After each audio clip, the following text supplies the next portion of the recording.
Es una profesora en la Facultad de Derecho de la UBA y también en el CBC de la UBA, dando Derecho Constitucional y Derechos Humanos.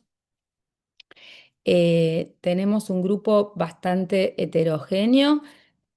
Hasta el momento hay 244 inscriptas, eh, de las cuales 222 somos de Argentina y después hay 22 amigas, colegas, amigos de otros países. Mayoritariamente el 174 somos mm, de 31 a 59 años, 36 más de 60, 33 entre 18 y 30 y una valiente menos de 18, más o menos para que tengan una idea de quiénes somos estas defensoras ambientales que estamos aquí. Y básicamente se han anotado 122 mujeres que se autorreconocen como indígenas, 125 para ser más exactas, 120 identifican a qué pueblo originario pertenecen y 5 no identifican. Después hay 5 que dicen que tienen ancestros indígenas, pero no dan otros datos. Y hay 5 que no saben si tienen o no ancestros indígenas. Supongo yo que vamos a ir incrementando el número también de inscriptas en los talleres sucesivos y que también en las charlas con las abogadas indígenas vamos a poder indagar un poco Está mejor cerrado. las Nada. clasificaciones de comunidades, etnias, etcétera, ¿no? Pero bueno, yo no quiero demorar mucho más esta presentación. Eh, Hay una modalidad para que ustedes puedan pasar la asistencia, más allá de que pueden saludar en el chat y poner sus datos. Ahora las tutoras Lilén Ya, y ya Noelia lo les doy. comentan cómo es lo de la asistencia y después, sin solución de continuidad, ya le damos paso a Mariana para aprovechar la charla. Veo en el grupo nutrida audiencia donde veo abogadas, feministas.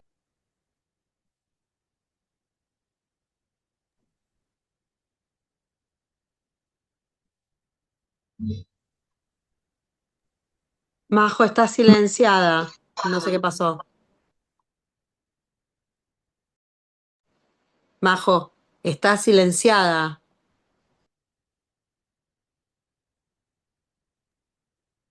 El administrador le puede sacar el mute y volver ¿Ustedes me a que se están escuche. escuchando a mí? Ahora sí. Porque estaba silenciada. Ahora sí, estaba silenciada. Hola, hola, Ahora sí. hola. Si yo pongo el sonido, hay rebote. No sé si todo lo que hablé, ¿alguien me escuchó o no? Sí, sí, se te Sí, escuchó hasta que te dijiste escucho. que había varias abogadas en el Zoom. Ok, porque ahí alguien lo muteó. Bueno, entonces, hay abogadas, ecologistas, feministas, por eso la idea es que esto sea un diálogo de alto nivel. O sea, Mariana va a hacer exposición porque tratamos de eh, elevar el nivel de todas las participantes en algunos contenidos. Por supuesto, para algunas de las que son abogadas que dan derechos humanos, los contenidos van a ser más que conocidos como la doctora Marina Dittieri, que nos pueden ayudar a enriquecerlos en el intercambio, ¿no? Pero bueno, estoy dando solo un ejemplo. Lo que les decía era, mandamos un Google Form con preguntas que tienen que ver con una especie de evaluación inicial para saber los niveles de conocimiento de cada uno. Y lo mismo se van a mandar al final de los dos talleres que da Mariana, otro Google Form con preguntas para evaluar el aprendizaje de alguna manera. No lo tomen como algo coercitivo, sino que también tiene que ver con el intercambio para que podamos seguir incrementando los niveles de conocimiento en el grupo según los saberes que cada una de ustedes trae a la conversación. Así que no me extiendo más. No sé si Liliana o Noelia quieren explicar algo sobre la asistencia y ya vamos con Mariana. Gracias. Gracias, Majo. Sí, no, brevemente, como dijimos el lanzamiento del lunes pasado, que vamos a pasar el formulario para que tomen asistencia. Ahora se lo pasamos por el chat y también se lo vamos a pasar por el WhatsApp. Eso, tengan en cuenta que es muy importante para estos talleres que pongan que vinieron, si realmente vinieron, claro. Nada más. Igual los talleres se los mandamos grabados, si alguien los quiere ver en otro horario porque no pudo venir a la charla o al taller, los va a tener. Y por supuesto, lo más rico viene después de los talleres porque vamos a trabajar en la incidencia concreta en los niveles internacionales y regionales. Pero bueno, no les spoileo cómo sigue el trabajo. Le damos paso a Mariana entonces. Bueno, gracias Majo, gracias Noé, gracias Lilen también por estar ahí al pie del cañón con todas las consultas técnicas y todo lo que haga falta. Bueno, me presento de nuevo para quienes no estuvieron tal vez el lunes pasado. Yo soy Mariana Neves, como me presentó ahí María José, soy docente de la UBA, doy clases de Derecho Constitucional, Derechos Humanos. Un poco la idea de este primer taller es acercarles las primeras herramientas para empezar a entender qué es esto de la protección a nivel internacional que van a tener los derechos y la protección que va a tener el ambiente.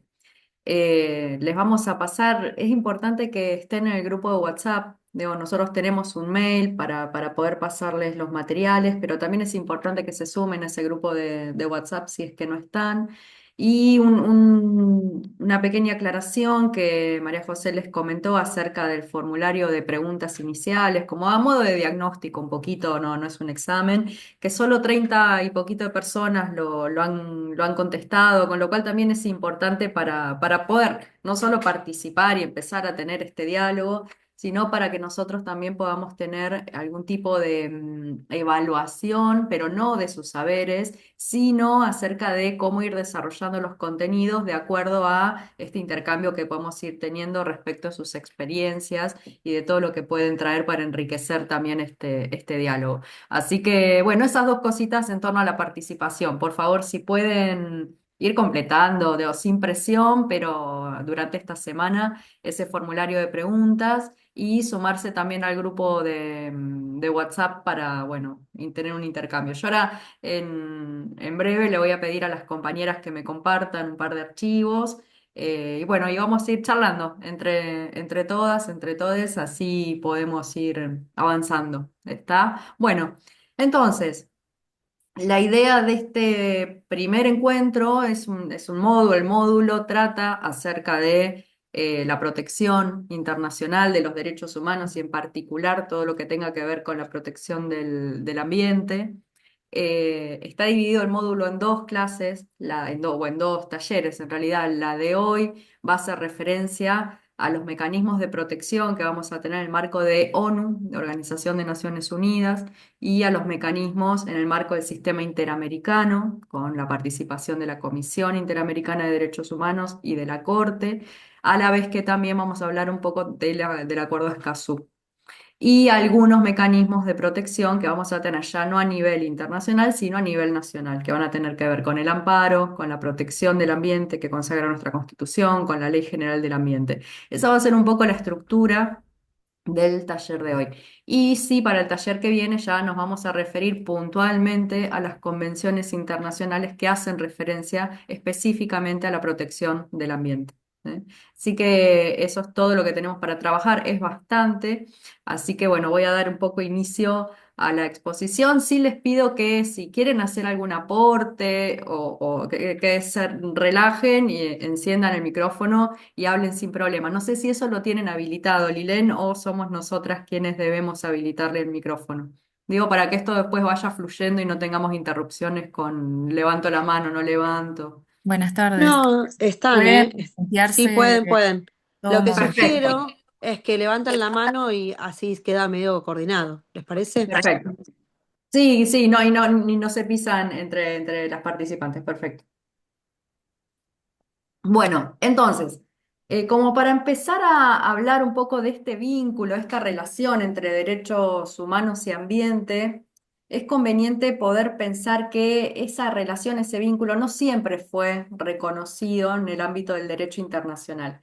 Durante varias décadas, digamos, estos instrumentos de derechos humanos que empiezan a surgir luego de la Segunda Guerra Mundial, tal como la Declaración Universal de Derechos Humanos o estos primeros pactos que aparecen en la década del 60, el Pacto de Civiles y Políticos, Derechos Civiles y Políticos, el Pacto de Derechos Económicos, Sociales y Culturales, funcionaron como compartimentos estancos o separados, digamos, no habían demasiadas prescripciones respecto de la protección del ambiente, sino que se referían más a derechos de tipo individual, esos derechos civiles y políticos que habían surgido como primera generación de derechos, y ya el Pacto de Derechos Económicos, Sociales y Culturales en sus inicios, con derechos más de la etapa social del constitucionalismo, estos derechos a la salud, a la vivienda, a los derechos del trabajador, pero no el ambiente como tal. Luego la propia evolución del derecho internacional nos indica que hoy ya hablamos de ese pacto de derechos económicos, sociales y culturales como el pacto de Desca. Y esa A que se le agregó, el DESCA, DESCA es por derechos económicos, sociales y culturales, se le agrega esa A justamente para la protección del ambiente. Pero eso fue toda una evolución, digamos, en sus inicios, ese vínculo entre protección de derechos humanos y protección del ambiente no estaba del todo definido.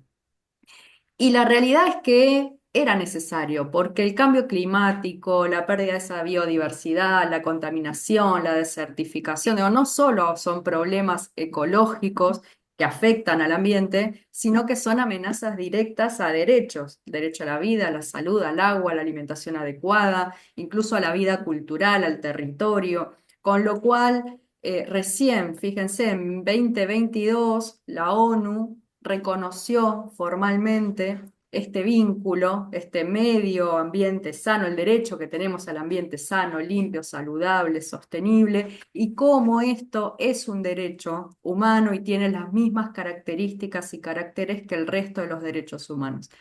Este reconocimiento lo hizo la ONU en una resolución que es la 76/300. Nosotros después se las vamos a mandar para que bueno, la tengan como material, la puedan leer. Vino un poco a resolver esta demanda de comunidades, de organizaciones de la sociedad civil, de órganos de derechos humanos que ya habían señalado esta conexión entre afectación del ambiente y afectación a los derechos humanos más básicos como los que más o menos acabo de mencionar.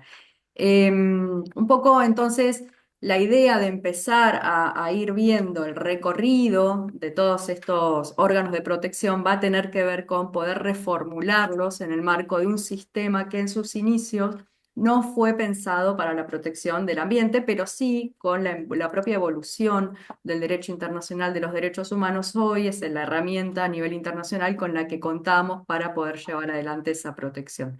Un poco...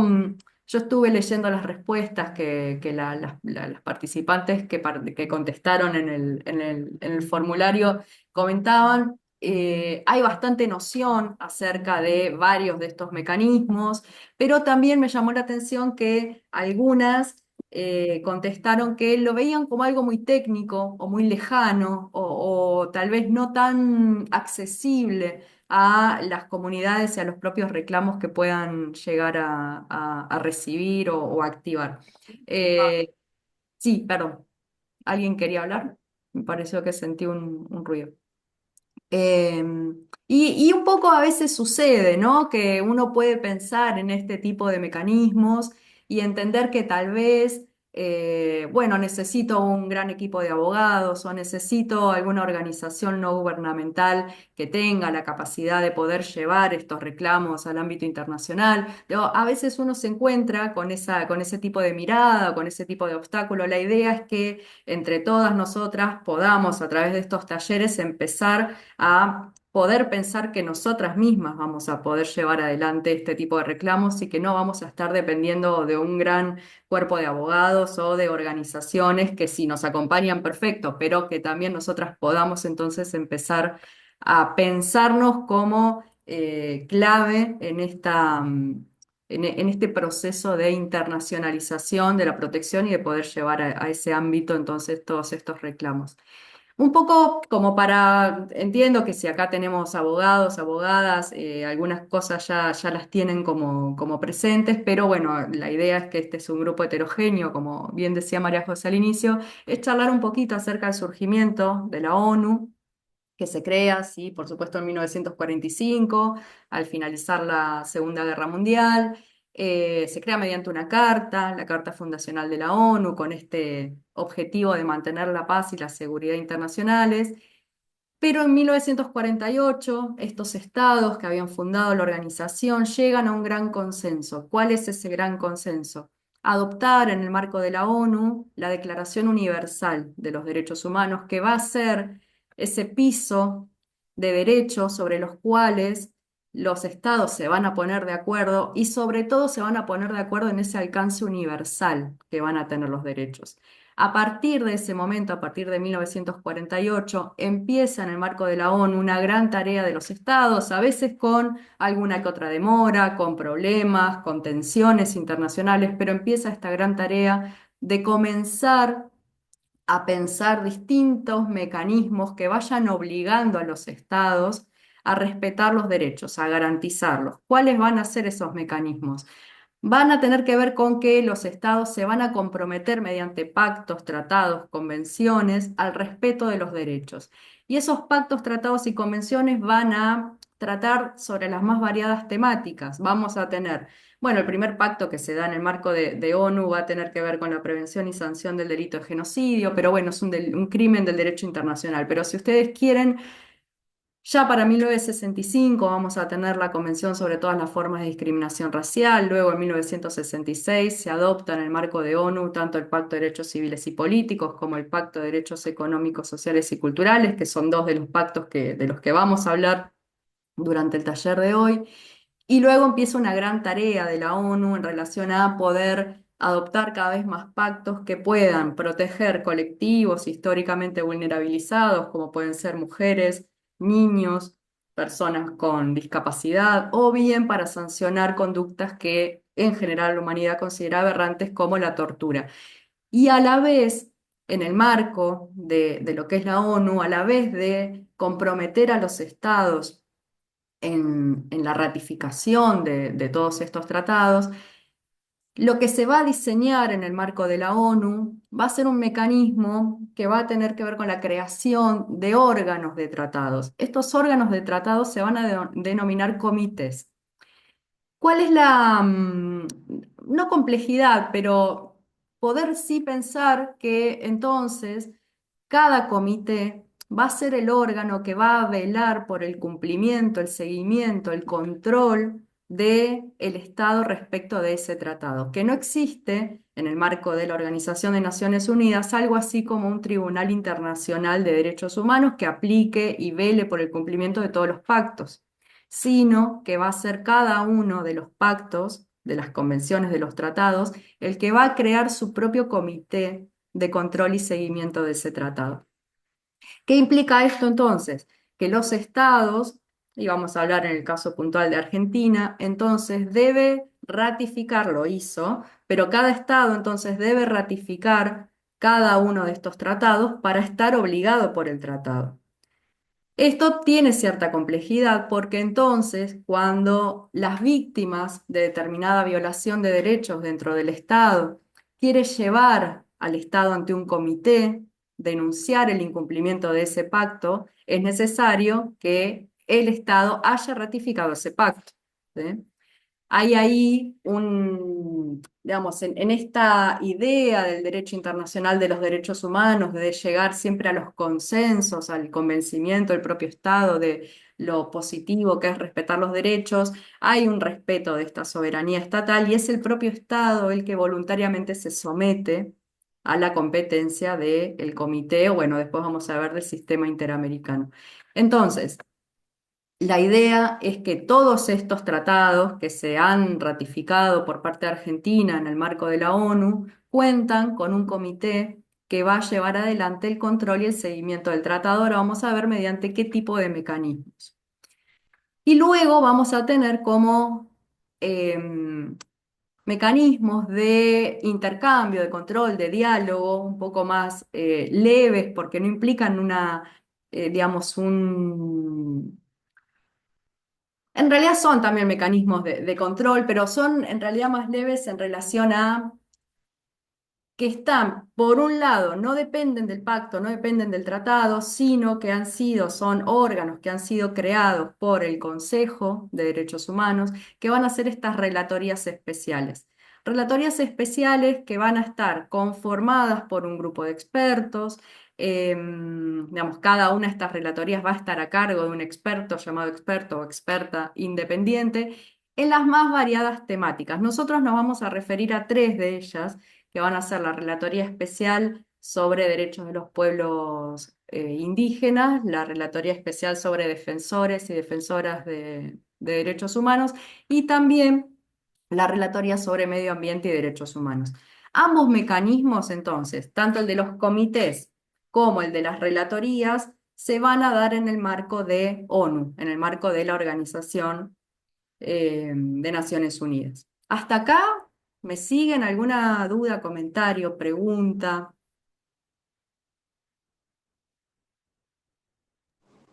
¿Podés repetir las tres relatorías, Sí, por favor? sí, claro, cómo no. Es la Relatoría sobre Medio Ambiente y Derechos Humanos, la Relatoría sobre Defensores y Defensoras de Derechos Humanos y la Relatoría sobre Derechos de los Pueblos Indígenas. Muchas gracias. No, por favor, de nada.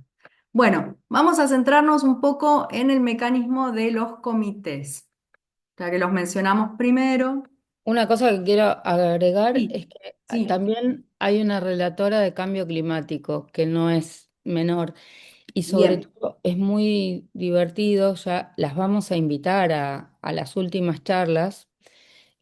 Son dos compañeras y amigas, tanto la relatora de cambio climático, que es Astrid Puentes, que es mexicana, y juntas trabajamos en una gran articulación que fue la que logró, desde la sociedad civil, logró que se reconociera el derecho al ambiente en el Consejo de Derechos Humanos. Esa resolución de la que habló Mariana del 2003, bueno, tuvo como muchos años de trabajo detrás de organizaciones de derechos humanos de todo el mundo, de Asia, de África, de América Latina, de Europa, que formamos parte de una articulación que impulsó el reconocimiento del derecho al ambiente.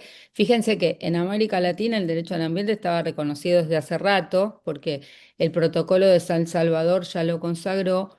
Pero en el caso de el mundo no, no estaba reconocido. Entonces, Astrid Puentes es la relatora de cambio climático y después también la relatora sobre ambiente también es otra compañera, colega de ese mismo grupo. Es italiana, pero habla muy bien español, así que también la vamos a poder invitar. Y ellas están muy presentes, digamos, en todos los eventos internacionales, recogiendo también la situación de las defensoras y defensores, ¿no? Así que sobre todo estas dos relatoras son muy allegadas a nosotras y a nuestra red ecofeminista latinoamericana y del Caribe. Trabajamos siempre mucho juntas. Por eso, también esto que dice Mariana, están los órganos de tratado, unos se reúnen en Ginebra, otros en Nueva York, pero hay mucha gente concreta de carne y hueso que conocemos, que está en estos órganos técnicos y con quienes se pueden intercambiar, ¿no? Además, bueno, ustedes saben como abogados y abogadas que hay muchos relatores que pueden ser pertinentes. Mariana va a abordar dos o tres de estos relatores, pero qué sé yo, hay un relator que se encarga de todo lo que tiene que ver con sustancias tóxicas, por ejemplo. Y es un relator que ha sido muy, el último de los relatores, muy afín a nosotros, que le mandamos la causa de la cuenca Matanza-Riachuelo, que por ejemplo ha sacado dictámenes y recomendaciones vinculadas al uso de sustancias tóxicas en cosméticos para las mujeres. O sea, digamos que son abiertos también a escuchar y a interactuar con la sociedad civil, muchos de los relatores o de los expertos que están en los comités. O sea, los expertos que están en los comités y los relatores y vienen de una trayectoria académica, pero muchos de ellos conectados con sociedad civil. Entonces no son personajes muy, muy lejanos, ¿no? Después ya veremos que también hay varios argentinos, había antes más argentinos, aunque no es una designación política, es difícil que alguien llegue a ocupar estos espacios si el gobierno se opone. Entonces, cuando hay gobiernos antiderechos, los argentinos estamos menos presentes en estos ámbitos. Cuando ha habido gobiernos más afines a defender los derechos humanos, se designan más personas que han estado en los comités técnicos o en las relatorías. Pero bueno, acoto un poco para, para amenizar la charla, Que pero es importante también esto, pensar que muchas veces al ser también los expertos miembros de la sociedad civil, haber participado en organizaciones, entienden también, no son personas que están tan ajenas a los problemas cotidianos que enfrentamos en la defensa de los derechos. Entonces, yo les voy a pasar luego también entre el material una ficha técnica de cada una de las relatorías donde ustedes van a contar con el correo electrónico para poder enviar las denuncias, digamos, van a tener esos mecanismos de llegada a cada uno de los relatores, pero sí, sí, la realidad es que son gente como súper comprometida, la mayoría de ellos. Eh, Así, bueno, volvemos entonces al tema de los órganos de tratados, estos comités. Entonces, son cuerpos de expertos, de expertas, que son creados por los principales tratados que tenemos en el marco de ONU para supervisar el cumplimiento. Cada tratado entonces va a tener su propio comité y cada estado que ratificó ese tratado va a estar sometido entonces en forma general, digamos, a la competencia del comité. Los comités tienen varios mecanismos para colaborar de alguna manera con los estados, con el cumplimiento del tratado, o mecanismos que son a veces de control un poco más fuerte, que se van a iniciar ante denuncia ya concreta de violación de derechos por parte de los estados. Nosotros vamos a mencionar en relación a los mecanismos, si quieren, un poco más leves, el mecanismo de informes periódicos que se da en el marco de la ONU. ¿Qué implica un informe periódico? Que los estados van a informarle al comité del pacto que sea. Recuerden que entonces Argentina va a tener que elevar un informe periódico al Comité de Derechos Económicos, Sociales y Culturales, otro al Comité de Civiles y Políticos, otro al Comité de los Derechos del Niño, otro al de todas las formas de discriminación contra la mujer, otro al de discriminación racial. Digamos, que a cada uno de estos comités Argentina le debe enviar un informe periódico donde va a dar cuenta al Estado acerca de cómo está cumpliendo el tratado en su territorio. Tiene como algunas falencias, porque claro, uno puede pensar, es el propio Estado el que le dice al comité si está o no está cumpliendo con el tratado. Uno podría pensar cuán transparente o cuán sesgada puede ser esa versión que dé el Estado al comité. La realidad es que los estados muchas veces ocultan de alguna manera información, pero está previsto en este mecanismo de informes periódicos que participe también la sociedad civil. ¿Cómo lo hace? Son las propias organizaciones de la sociedad civil las que pueden presentar estos llamados informes sombra. ¿Qué implica un informe sombra? Que las organizaciones de la sociedad civil van a llevar adelante entonces digamos, una estadística, una recopilación de datos más cercana a la realidad acerca de qué está sucediendo con los derechos del pacto en el territorio y le van a elevar también al comité sus informes sombras, sus informes paralelos. Entonces el comité va a contar tanto con la información del Estado como con la información de estas organizaciones de la sociedad civil que le elevan ese informe al comité. ¿Qué hace el comité con toda esa información? La analiza y la compara con informes anteriores, como para saber también el grado de avance o de retroceso que ha tenido el Estado en relación a los derechos del pacto respecto de lo que informó en su informe periódico anterior. Y luego de haber analizado toda esta información, lo que va a realizar es una devolución hacia el Estado en la cual le va a marcar cuáles son los pendientes que tiene respecto de la protección que debe brindar a todos los habitantes para el cumplimiento del pacto. Son mecanismos de control un poco más leve, que apuestan al diálogo entre el Estado y el comité, apuestan a que el comité pueda leccionar, pueda darle herramientas al Estado para mejorar en el cumplimiento de ese tratado. Entonces, ese es el mecanismo de informes periódicos. Ahora, es un mecanismo preventivo, es un mecanismo que no se activa ante una violación concreta de derechos humanos, sino que va a ser un mecanismo que justamente apuesta a la prevención, a que el Estado dialogue, a que el Estado entienda, que el Estado mejore en el cumplimiento de los derechos del pacto.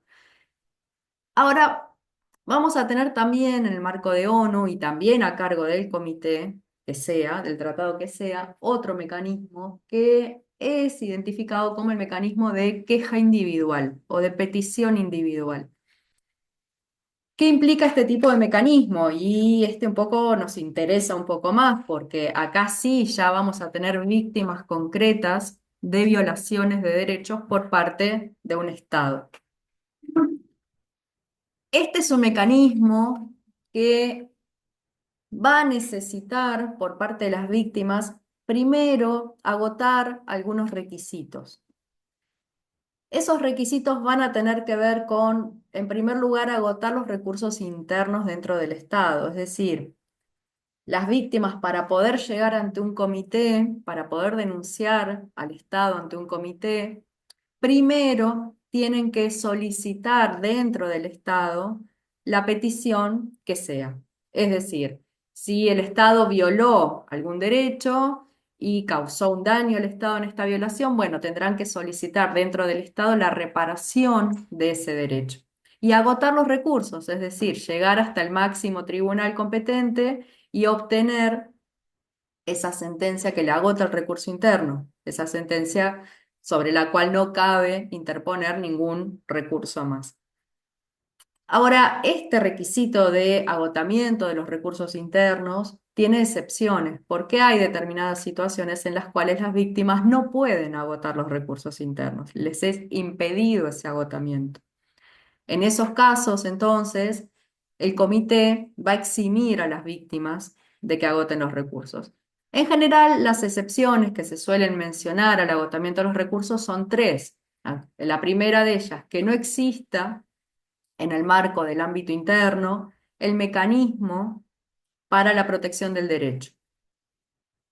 La segunda de las excepciones va a tener que ver con que sí exista el mecanismo, pero por alguna razón le sea negado el acceso a la víctima o se le impida agotar el recurso. Y la tercera de las excepciones va a ser denominada el retardo injustificado, es decir, las víctimas, por más que hayan podido iniciar, por más que cuenten con el mecanismo para la protección del derecho dentro del Estado, lo que les está sucediendo es que nunca obtienen esa sentencia del último órgano judicial competente que les agota el recurso y agotándolo quedarían habilitados para llegar al comité.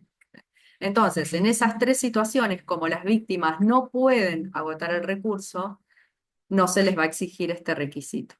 Y después van a tener algunas, digamos que esto a veces es variable según la doctrina o según los textos que ustedes eh, tengan para su estudio. Algunos exigen que exista esto de la ausencia de litispendencia internacional, que implica que un reclamo por los mismos hechos no se encuentre pendiente de resolución en algún otro comité. ¿Por qué? Y porque yo puedo tener algún caso que implique la violación de varios pactos. Puedo tener algún caso que implique, por ejemplo, violación de tipo sexual de una niña indígena, con lo cual yo ahí podría elegir, si quiero llevar al Estado ante un comité, ir al Comité de los Derechos del Niño, ir al Comité de Discriminación contra la Mujer, ¿sí? Ir al Comité de Derechos Civiles y Políticos por afectación a la integridad personal.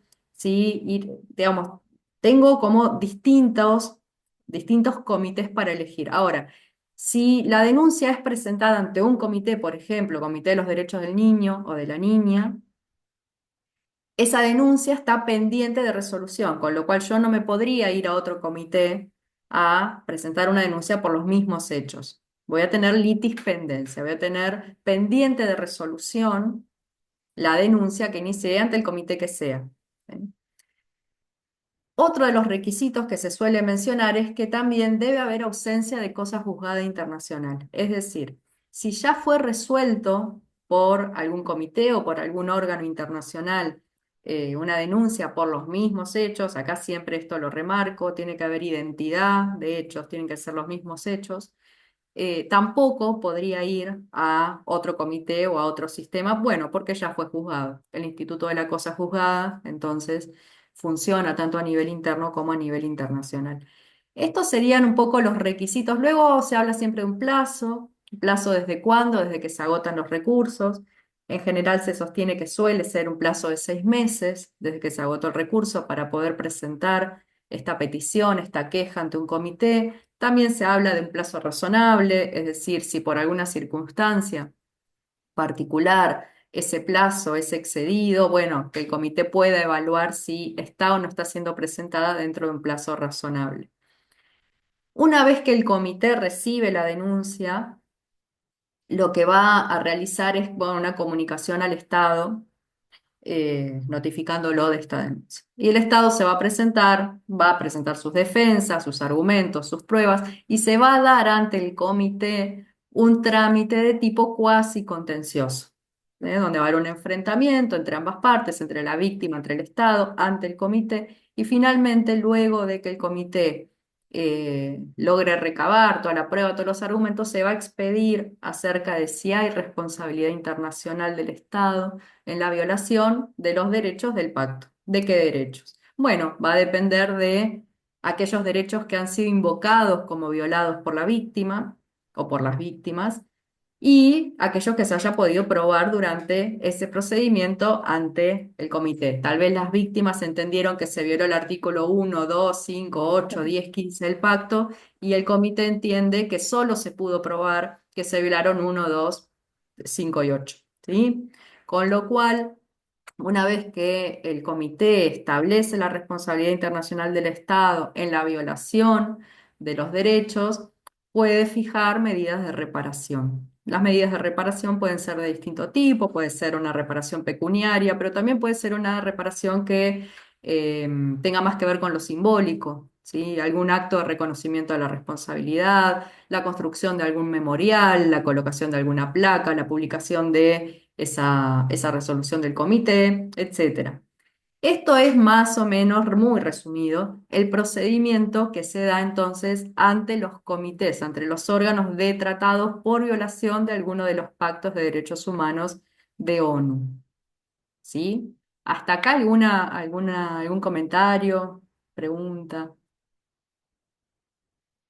Hola, buenas noches. Hola. Te quería consultar si podés compartirnos algún caso lo más reciente posible, que dé cuenta de todo este trayecto, de alguna denuncia, que se haya llevado adelante en nuestro país o en América Latina. En nuestro país no es tan reciente, pero sí es un caso que marcó un camino, que bueno, no tiene que ver con derechos ambientales en relación a Argentina, pero sí fue el caso BDA contra Argentina, que fue por aborto no punible.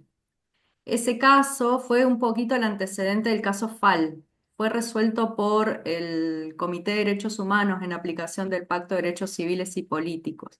¿Qué había pasado? Teníamos, no, un poco me voy fuera de lo que es la temática, ¿no? Pero como para que se entienda de qué manera se llega también a estos comités. El caso BDA fue iniciado, fue muy parecido al caso FAL, no sé si lo conocen, si lo tienen presente, el caso FAL de la Corte Suprema nuestra, de la Corte Suprema de Justicia de la Nación, que fue un caso del 2012. Bueno, BDA fue un año antes, 2011. El comité recibe esta denuncia, ¿por qué? Porque era una madre que acompaña a su hija que había estado embarazada producto de una violación, al hospital de Guernica, Guernica, la localidad de Buenos Aires. ¿Qué sucede en el marco de esta presentación en el hospital? El hospital de Guernica la deriva, le dice, bueno, no, acá el aborto no lo podemos practicar, la mandan al hospital de La Plata, al hospital San Martín de La Plata. En el hospital San Martín de La Plata se reúne el comité de bioética, le empiezan a realizar los estudios para realizarle la práctica. Interviene el defensor del no nacido, se empiezan a dar presiones a la familia, a la Corporación de Abogados Católicos, empiezan a ver solicitadas en los diarios para que esa adolescente, esa niña, tenía un retraso madurativo, además, llevara adelante su embarazo.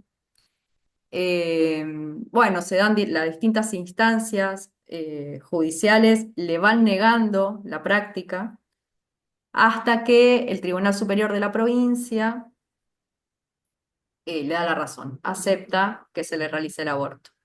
¿Qué pasa luego? Va la mamá con esta sentencia recorriendo las distintas instituciones médicas de la provincia de Buenos Aires y todas le dicen no, que ya el embarazo está muy, muy avanzado, que... Este es el caso que llega al Comité de Derechos Humanos y por el cual Argentina tiene una resolución en contra del Comité de Derechos Humanos, porque entendió el comité que se le negó el acceso al derecho previsto en el anterior, ¿no? Artículo 86, inciso segundo del Código Penal.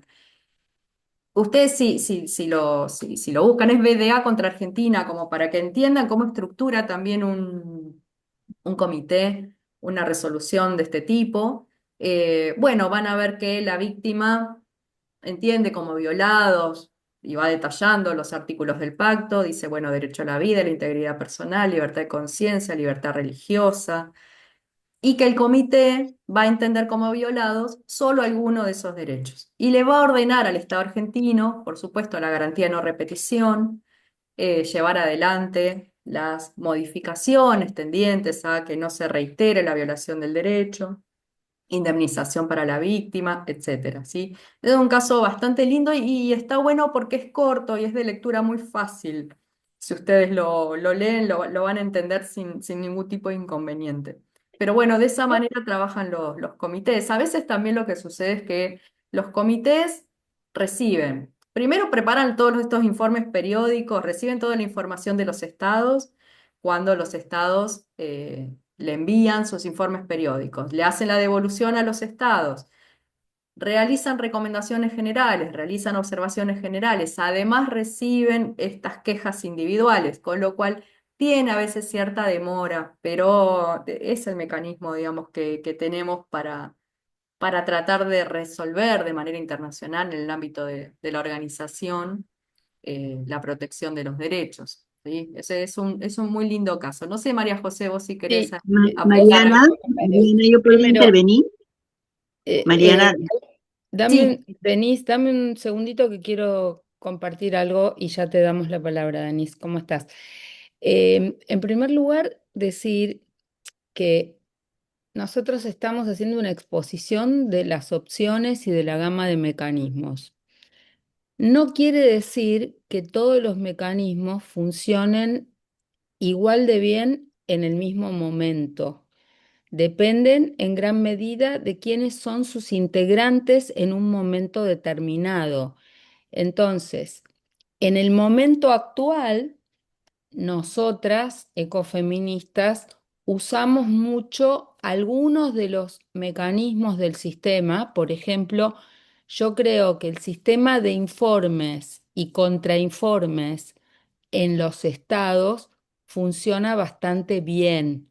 El mecanismo de informes es que el Estado tiene que informar, pero la sociedad civil hemos aprendido, y particularmente en América Latina y en Argentina, a hacer unos muy buenos contrainformes, a entrar en contacto con los expertos del comité, ya que los expertos del comité hagan preguntas al Estado y recomendaciones que están muy a tono con lo que desde la sociedad civil venimos exigiendo. Entonces, doy un ejemplo.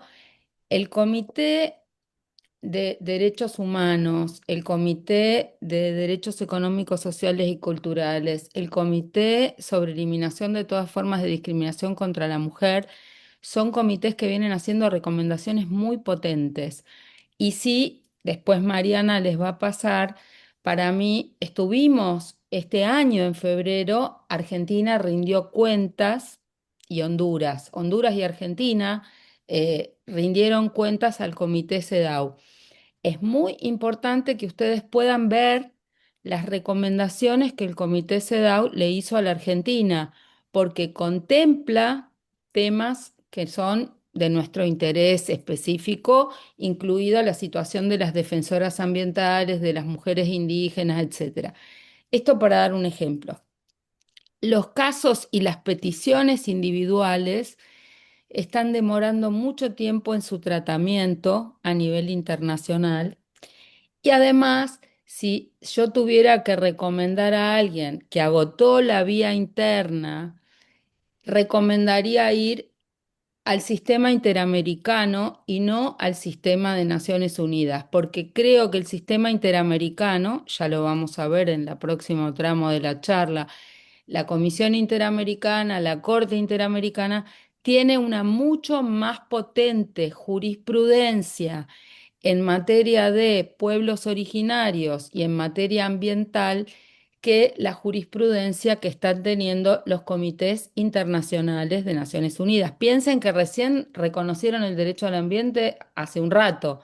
En cambio, en América Latina hay mucha mayor trayectoria y hay dos o tres opiniones consultivas, por lo menos dos opiniones consultivas o tres muy importantes del sistema interamericano para abordar los temas que tienen que ver con la emergencia climática, con la defensa de los defensores.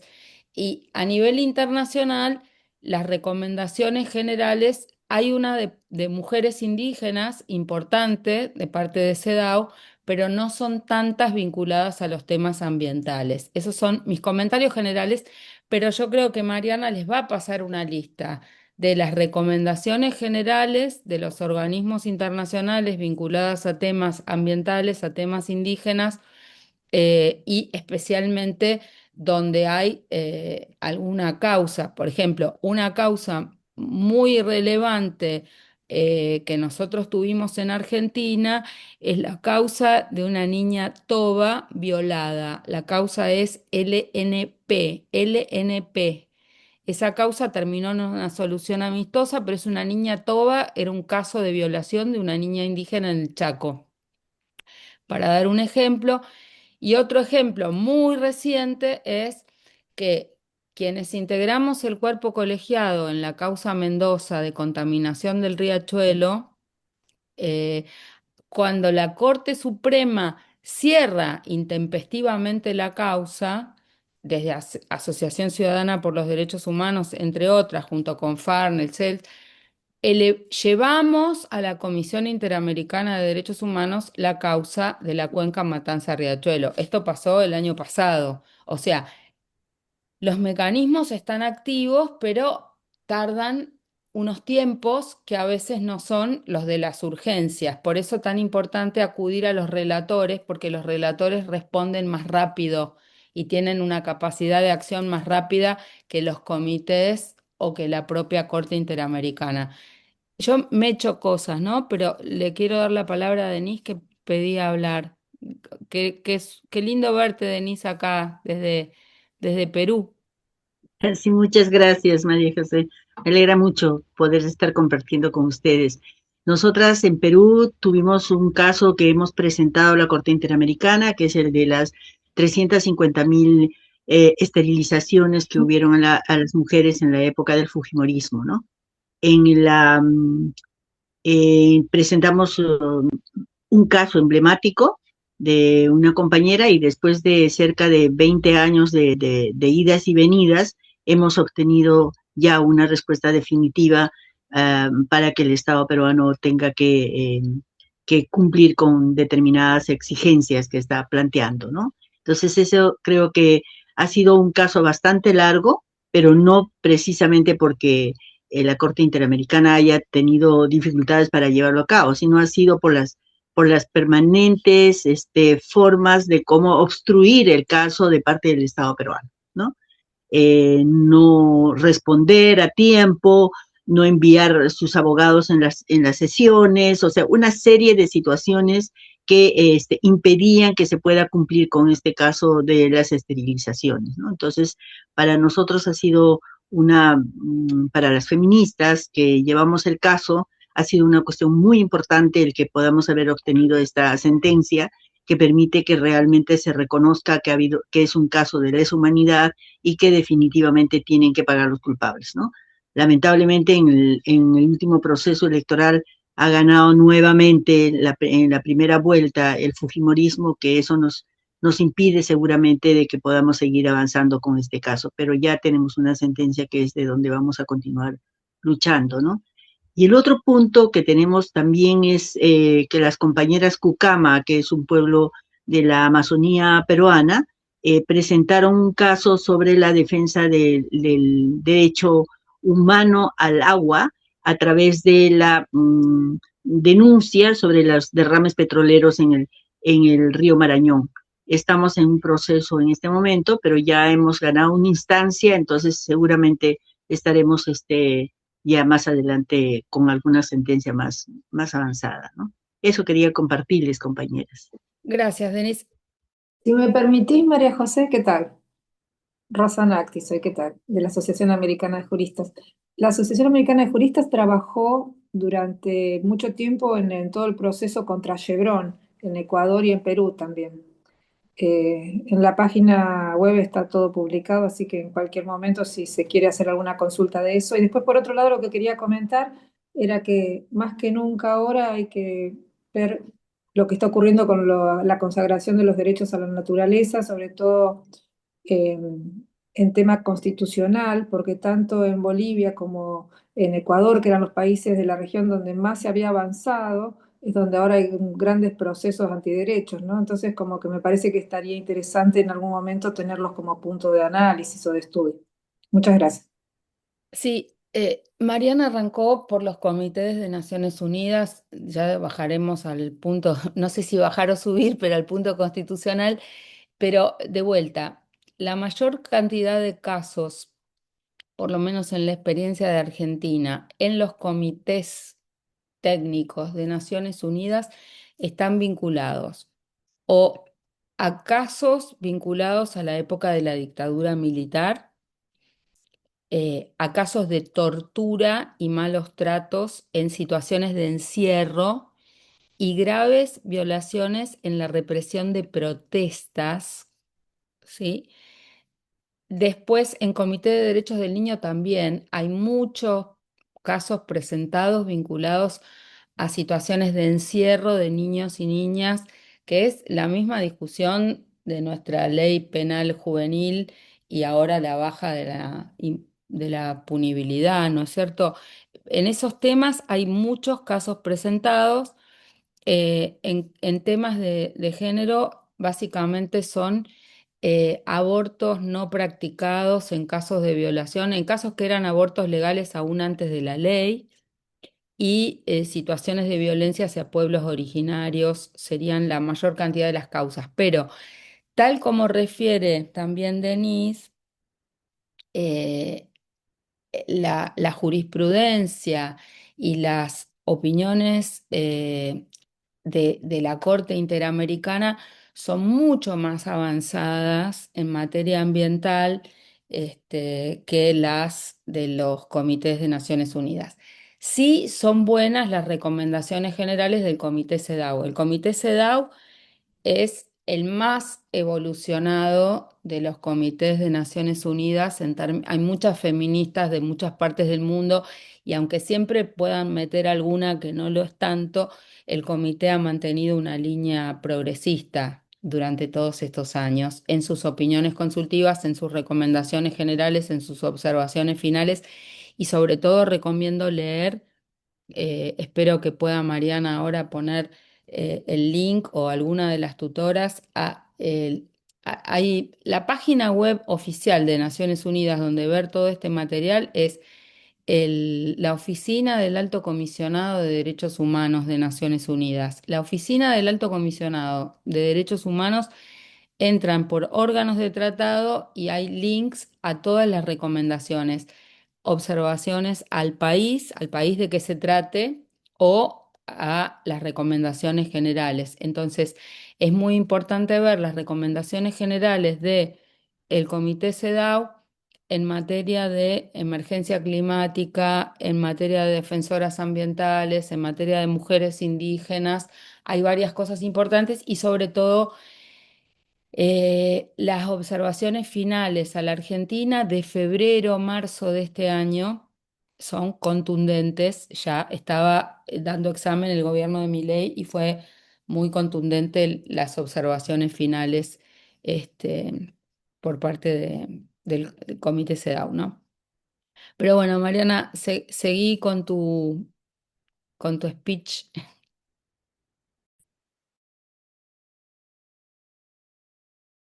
Creo que estás muteada. Ahí está, yo no sé, se me muteó solo. Perdón. De los comités, entonces, más allá de esta recomendación de María José acerca de la gran experiencia y el grado también de análisis que va a tener el sistema interamericano en relación a estos derechos, en contraposición tal vez con lo que son los comités, hay de todas formas algunos comités que han empezado a trabajar, algunos más tímidamente, otros con algún desarrollo mayor el tema de la protección del ambiente. Ahí el Comité de Derechos Humanos, que es el que aplica el Pacto de Derechos Civiles y Políticos, el Pacto Internacional de Derechos Civiles y Políticos, derechos civiles y políticos tales como la afectación a la vida, la integridad personal, la libertad de expresión, el debido proceso, etcétera. En una de sus observaciones generales, que es la número 36 del año 2018, ha tratado un poco el derecho a la vida y ahí estableció que los estados tienen el deber, perdón, de adoptar medidas positivas en relación al cambio climático y a la degradación ambiental. Fíjense que esta es de 2018, ya tiene unos años y es de un comité que, si uno piensa, es el que aplica derechos civiles, no derechos sociales, como a veces podemos pensar que la afectación al ambiente pareciera ser más un derecho de tipo de la etapa, de la tercera etapa de derechos, de tercera generación, que no está tan relacionada con la primera. Sin embargo, acá uno de los órganos de tratados que aplica, civiles y políticos, entendió entonces que la afectación a la vida también se puede dar por el cambio climático y la degradación ambiental. Es como un antecedente de uno de los comités para tener en cuenta. Después van a tener en relación al Comité Internacional de Derechos Económicos, Sociales y Culturales, que aplica el Pacto de Derechos Económicos, Sociales y Culturales, un pacto que incluye derechos tales como salud, alimentación, agua, vivienda, bueno, el trabajo, las condiciones de trabajo. Tiene una observación general que es la número 26, que es la que nos va a hablar del derecho a un medio ambiente limpio, saludable, sostenible. Es de 2022, esta ya es un poquito más cercana en el tiempo. La 26, dije 22 o 26, perdón, es la número 26. Esta observación general de este comité va a reconocer que el derecho, lo tengo acá, que el derecho a un medio ambiente limpio, saludable y sostenible es un derecho humano autónomo, interdependiente e indivisible como los demás derechos del pacto, es decir, le asigna las mismas características que cualquier derecho humano al derecho al ambiente limpio, saludable y sostenible. No es menor también poder pensar que el derecho al ambiente entonces es un derecho humano más y como tal le caben todos los caracteres y las características de las que gozan el resto de los derechos. Después, esa misma observación general 26 del comité de DESCA le va a imponer determinadas obligaciones a los estados. Obligaciones de respetar, obligaciones de proteger, obligaciones de cumplir. Cuando se habla de obligaciones de respetar, esto va a hacer referencia a que los estados deben abstenerse de llevar adelante contaminación, degradación, destrucción del ambiente incluyendo sus empresas públicas o los proyectos que autorizan por parte de las privadas. Cuando se habla de la obligación de proteger, los estados van a tener que regular la conducta de terceros, sean empresas, sean particulares, para evitar que afecten el ambiente de manera que viole los derechos humanos. Y cuando se habla de obligaciones más de cumplir, de cumplimiento, esto implica que los estados deben adoptar medidas positivas, de acción positiva, para garantizar el disfrute de un ambiente sano, mediante política, legislación, digamos, acceso a la justicia, pero ya con un rol más activo en relación a estas medidas de acción positiva. Tiene ahí sí también esa misma observación general, que es un insumo como bastante importante para quienes pueden presentar denuncias o demanda en el marco de la protección del ambiente, es que nos va a hablar de los grupos en situación de vulnerabilidad. Y el comité reconoce en esta observación general que los impactos ambientales van a afectar de manera desproporcionada a las comunidades indígenas, rurales, a las mujeres, a las niñas, a los niños, a las personas en situación de pobreza. Tiene como este reconocimiento entonces que para nosotros es un insumo importante para poder justamente marcar esa diferenciación, ese impacto diferencial que muchas veces tiene la afectación del ambiente respecto de determinados colectivos, ¿sí? Y también esa observación general, la 26, aborda específicamente la situación de defensoras y defensores del ambiente, ¿no? Señalando que los propios estados son quienes tienen la obligación de garantizar ese entorno seguro, habilitante para quienes trabajan en la defensa de los derechos ambientales. Con lo cual, acá ya sí empezamos a ver que uno de los comités, el de Derechos Económicos, Sociales, Culturales y Ambiente, ya comienza a tratar entonces el tema ambiental de manera autónoma. No sé, María José, si acá sobre esto querés hacer algún aporte.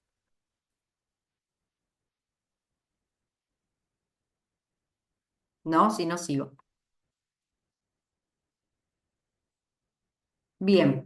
Bueno, después el Comité de DESCA, de Derechos Económicos, Sociales y Culturales, también ha realizado recomendaciones relevantes para los pueblos originarios, para los pueblos indígenas. Ha tenido como ciertos criterios, ¿no? Que en cada una de estas observaciones los ha ido reiterando. Estos criterios van a tener que ver con, por un lado, el consentimiento, ¿sí? También nosotros en nuestra Constitución, el artículo 75, inciso 17, nos habla algo de la consulta, ¿sí? Que se debe realizar a los pueblos originarios en relación a los proyectos que afecten, ¿no? La consulta y participación en relación a los proyectos que afecten sus territorios. ¿Qué va a decir acá el comité? Bueno, el derecho al consentimiento libre, previo, informado, es una condición para la implementación de los proyectos extractivos, ¿sí? Sean energéticos, sean de infraestructura, en sus propios de los territorios indígenas. La ausencia de consulta adecuada a los pueblos indígenas puede constituir una violación de determinados derechos, como puede ser a la salud, al acceso al agua, alimentación, la propiedad comunitaria, ¿sí? Tiene como esa visión el comité. También va a haber en esa observación la obligación de los estados de poder reconocer y proteger los derechos territoriales. Recuerden también que nuestro 75, inciso 17, va a hacer referencia a la protección de la propiedad comunitaria indígena, en este entendimiento de que la propiedad comunitaria implica elementos que no tienen solo que ver con el territorio, sino con elementos más que tienen que ver con lo simbólico en relación a las propias comunidades, y una diferenciación bastante notoria respecto de cómo está también consagrado el derecho a la propiedad privada en nuestro artículo 17. Digamos, son dos concepciones bastante distintas de la propiedad en términos individualistas, no, como bien derecho civil, a cómo queda consagrada la propiedad comunitaria. Con lo cual va a entender ahí el comité entonces que proteger los derechos territoriales es una condición para el ejercicio de los derechos económicos, sociales y culturales de estas comunidades indígenas. Nosotros tenemos ahí un caso que, bueno, también fue un caso contra Argentina, del sistema interamericano, que es el de la Asociación La Cajonat, que fue justamente el caso de derechos indígenas en Argentina, relativo a la propiedad comunitaria, relativo al acceso al medio cultural, ¿sí? Todo lo que implica lo simbólico para los pueblos originarios.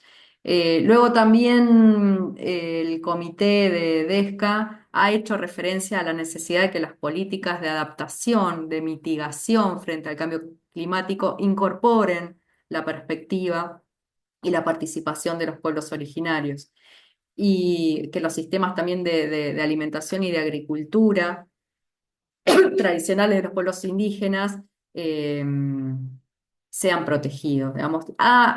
Ha tenido, digamos, el comité DESCA, digamos, más allá de que luego el comité de discriminación contra la mujer también ha avanzado, ha elaborado estos parámetros, ¿no? Que tienen como para nosotros mucha letra para poder presentar en nuestros reclamos. Son la dificultad que tienen, ¿no? Son Algo que recomendaciones, quiero, sí, o Mecho, chiquitito, pero son recomendaciones que no tienen carácter vinculante y esto también puede ser dificultoso. Sí, perdón, María José, quería aclarar eso. a ver, en primer lugar, hay algo que hay que entender, que las cosas que dicen los comités de derechos humanos de Naciones Unidas son relevantes en la medida en que también las podemos invocar o citar en nuestras causas, cuando hay causas judiciales en Argentina.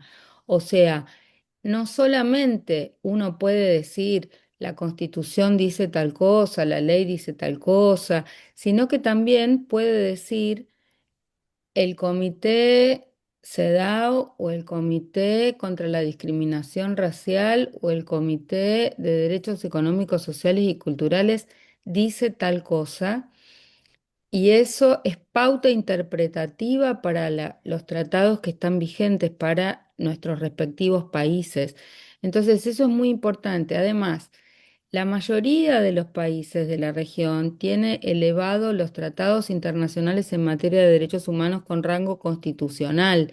Quiere decir que el texto del tratado equivale a nuestra Constitución Nacional y quiere decir además, por lo menos en la interpretación de nuestra Corte Suprema de Justicia de la Nación, que la interpretación que hacen del tratado el órgano técnico, en este caso el comité que lo interpreta, es la interpretación valedera, o sea, nuestros tratados internacionales en materia de derechos humanos tienen rango constitucional en el texto y en la interpretación que le da el Comité de Derechos Humanos o el Comité CEDAW o el comité de que se trate. Eso sirve no solo para ir a recurrir al comité a nivel global, sino para que cualquier abogado o cualquier presentación que se haga o incluso cuando nosotros discutimos un proyecto de ley que nos gusta o que no nos gusta,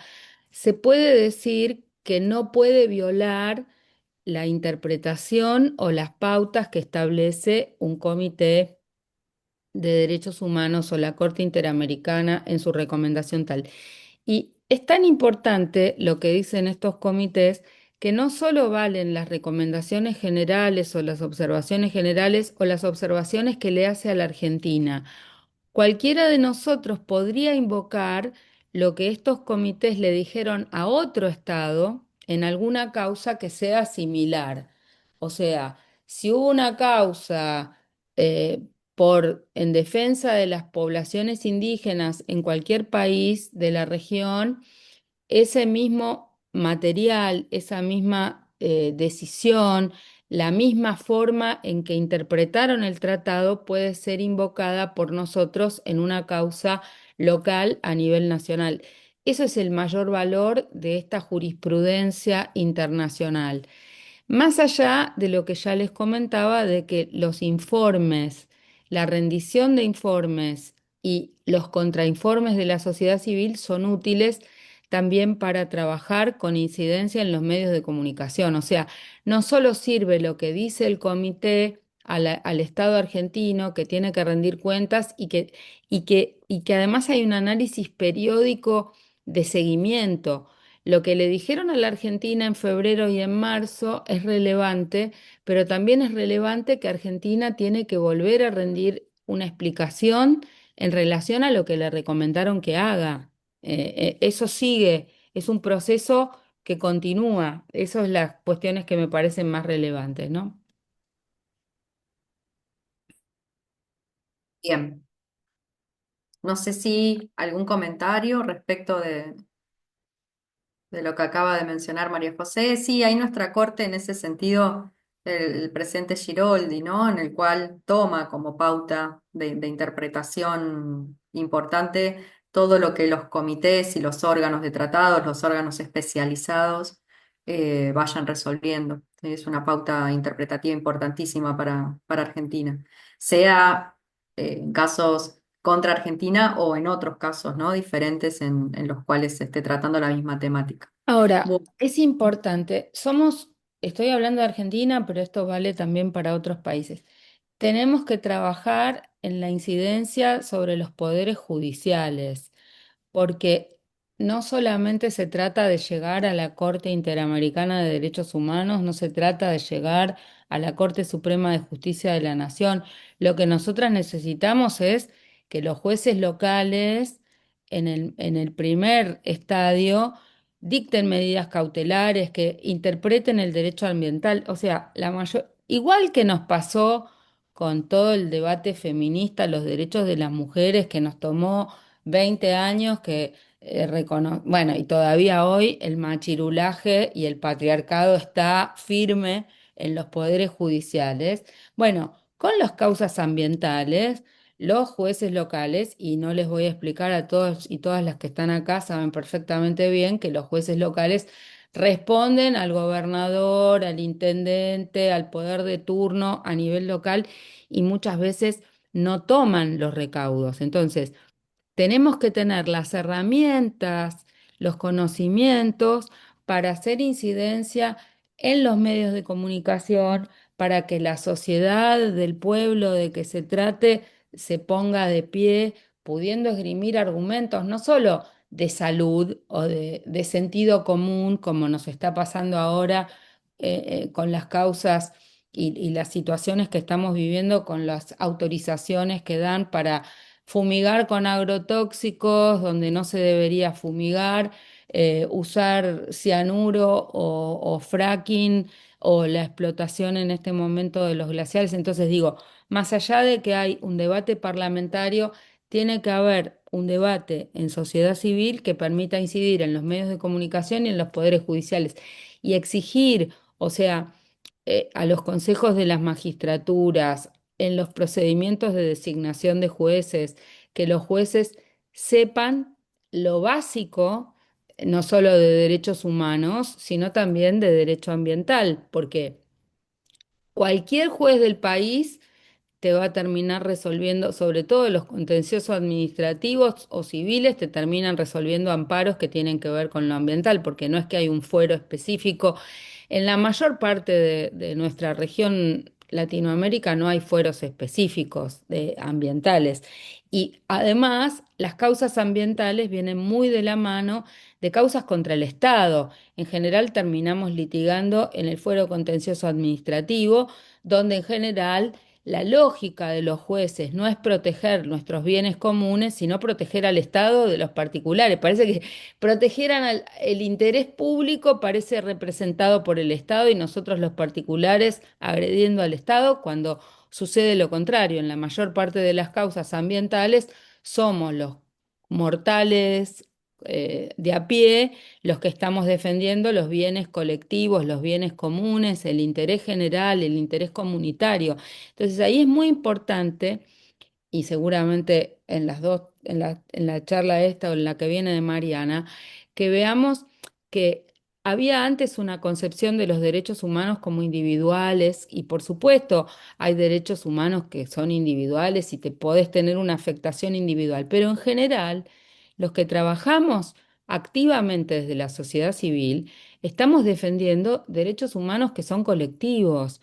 No es que le defendemos solo el derecho a las... Por supuesto, si alguien muere por el agrotóxico, se puede presentar ese caso, pero estamos tratando de evitar que suceda, no sé, que destruyan un humedal, que destruyan un glaciar, que cementen, que usen cianuro, que usen agrotóxicos para evitar y respaldar un interés colectivo. Entonces, ahí es muy importante también revisar, porque en la última reforma del Código Civil también se introdujeron algunas herramientas que pueden ser importantes, que nunca ni un propietario, ni aún en la concepción decimonónica del derecho de la propiedad privada, el propietario de un bien, sea un particular o el Estado, no puede hacer cualquier cosa con el bien que le pertenece. Hay límites que están impuestos por los intereses comunitarios o colectivos. Hay bienes que no pueden ser hechos cualquier cosa. Es lo mismo que alguien no puede, aunque compres un predio que tiene árboles, no puedes tirar abajo todos los árboles o desmontar ilimitadamente. No puedes hacer cualquier cosa en cualquier predio. Entonces, es muy interesante ese juego y este concepto. Muchas veces el interés comunitario y la defensa de los bienes comunes tiene y puede y debe poner límites a lo que llaman el interés público, si por interés público entendemos a lo que el Estado dice que es el interés público. ¿Se entiende? Esto es bastante complejo, pero estoy segura que todas las que están y todos los que están en territorio con casos concretos tienen claro que muchas veces es el Estado el primer violador del derecho al ambiente, porque autoriza obras de cementación, de un humedal, exploración hidrocarburífera, violaciones a normas que están presentes. Entonces, por supuesto que hay intereses económicos, por supuesto que entran los temas políticos y el dinero, pero si nosotros no nos aferramos al Estado de Derecho y a las instituciones de la democracia para defender estos bienes comunes, seguramente estamos en peor situación que si defendemos el Estado de Derecho y todos estos procedimientos de los que estamos hablando. O sea, nosotras entendemos que estos procedimientos son a veces lentos, que a veces no son del todo eficaces, pero es mejor que existan estos procedimientos y tratar de hacer uso de ellos que si fuera la ley de la jungla, porque en la ley de la jungla el que tiene las armas o el que tiene el dinero nos gana seguro. Entonces tratamos de utilizar el Estado de Derecho. Lo que sucede es que hay países, como hoy sucede en Argentina o en muchos otros países de América Latina, donde el Estado de Derecho está crujiendo, por no decir que está violentado cotidianamente. Pero bueno, igual seguimos haciendo conciencia para que se cumpla el Estado de Derecho y sobre todo que los poderes judiciales hagan cumplir el Estado de Derecho, ¿no? Bueno, no me quiero ir más por las ramas, pero Me, quería... No, me tiene, permite, tiene que ver con algunos de los comentarios que había en el chat, en relación tal vez a este escepticismo, en relación con el rol del Poder Judicial, lo conservadores que a veces son por ser elegante, ¿no? El rol del Poder Judicial, digamos, en general cuesta que, lo que decía María José, se capaciten en lo que es la defensa del ambiente, y si a eso le sumamos que suele ser bastante conservador, que por la propia forma republicana de gobierno, a veces no quieren entrar en demasiada tensión con el Poder Ejecutivo. Bueno, a A veces ver, Mariana sí, lo dice de una manera elegante y light. claro.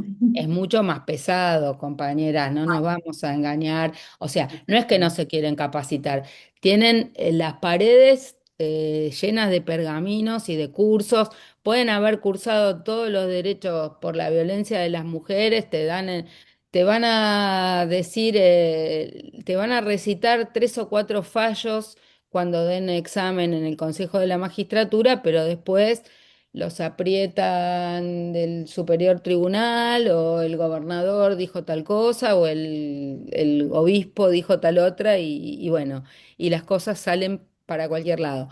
pero tenemos que estar preparadas, tenemos que conocer los mecanismos y nuestros derechos para defendernos mejor.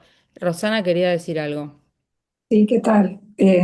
No, yo durante muchísimos años estuve en el Poder Judicial y la Corte misma tiene la Oficina de Justicia Ambiental. Eh, Está en AMJA, que si bien, bueno, es muy cuestionada, que es la Asociación de Mujeres Jueces, hay también un espacio que es de ambiente por el tema de los DESCA.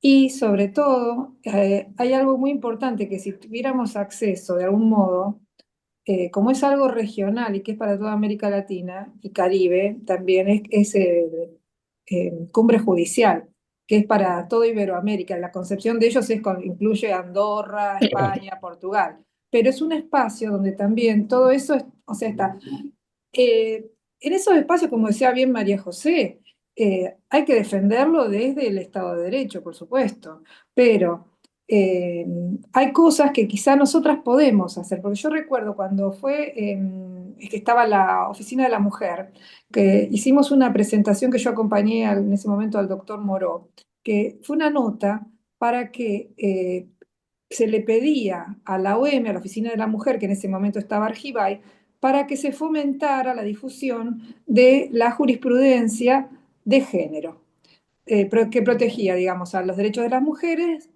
y géneros en general. Todavía no estaba tanto el tema de las diversidades, porque les estoy hablando del año 2013, 2014 aproximadamente. Pero quizá nosotras, cada una desde nuestros espacios, podemos instar a eso, a pedir tanto en las justicias provinciales como en la justicia nacional que haya jurisprudencia de ambiente, protectora del ambiente y de los y defensoras del ambiente, a disposición sobre todo en cada uno de los espacios y también en el Consejo de la Magistratura. Eso es vital, porque el Consejo de la Magistratura inclusive tiene la Oficina de Derechos Humanos, que quizá ese también es un espacio que se puede instar a que haya A ver, algún tipo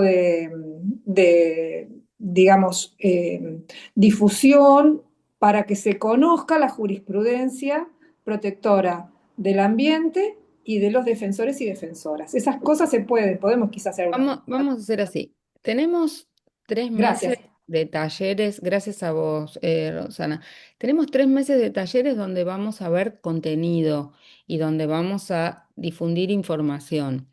Pero luego, aún terminado este taller, la idea es, de este proyecto, que dura 2 años, tener una vez por mes una asamblea donde nos propongamos algunas acciones concretas. Acciones concretas pueden ser elaborar un contrainforme para presentar a un comité de Naciones Unidas o elaborar parte de un contrainforme para llevar a un comité de Naciones Unidas. Presentar a los relatores que nos parezca los casos que ustedes traigan. eh, Tratar de llevar algún evento paralelo en algún ámbito internacional, los temas que nos convoquen. Entonces, la idea es que surjan una lista de posibles acciones conjuntas o individuales. No quiere decir que todas las 70 y pico que estamos acá vamos a hacer lo mismo, pero tal vez tenemos un modelo de nota, un modelo de presentación y una compañera de Mendoza puede interesarse en presentar una cosa y una compañera de Santa Cruz puede interesarse en presentar otra, pero nos podemos ir nutriendo de cosas concretas. O sea, este es el primer taller, estamos viendo algunas cuestiones teóricas y vamos a tener varios talleres. Entonces, que no nos gane el escepticismo ni la desesperación. La idea es que terminemos este proceso con más herramientas y con algunas cosas concretas, que no sea todo teórico. ¿Me explico? Entonces, no sé, Mariana, si querés retomar. Sí, sí. Bueno, pasemos, si les parece, a otro de los comités. Ahí estuvimos charlando un poquito del comité de ESCA. Vamos a charlar. Marian, perdón, hay alguien que está con el Galaxy, que está levantando la mano desde hoy, se ve que no puede desde lo operativo. Ok. No sé el nombre, dice Galaxy S20.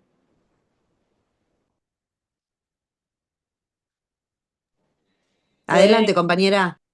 la compañera Galaxy, estás muteada, si podés desmutearte o poner la pregunta en el chat.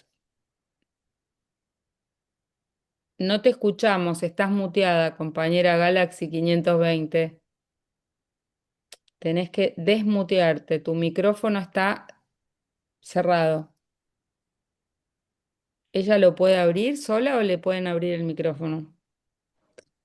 Sí, lo puede abrir sola. Estoy viendo si lo podemos abrir desde acá, pero yo no logro verlo.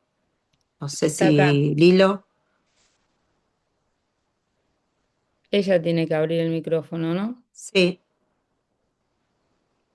aparte no sabemos el nombre. Habla sola, pero no Sí, te escuchamos. ¿Vos nos escuchás, amiga? ¿Querés poner la pregunta en el chat porque no te estamos escuchando? Ahí salió, se borró, No, se no, desconectó. sigue presente, pero apagó la cámara. Pero ahora Sí. apagó la cámara, pero no te escuchamos. En caso de que no puedas desmutearte en este momento, porque nosotras solo podemos solicitarte que lo hagas, te pedimos que dejes la pregunta por chat. No hay manera de... Vos tenés que abrir tu micrófono. Ahí abriste, Ay, ahí lo abriste. Ahí hola. sí, ahí te escuchamos. Disculpen, soy media torpe en lo informático. Pese que trabajo 35 años en un juzgado. Justamente estoy en el Juzgado Federal de Ushuaia.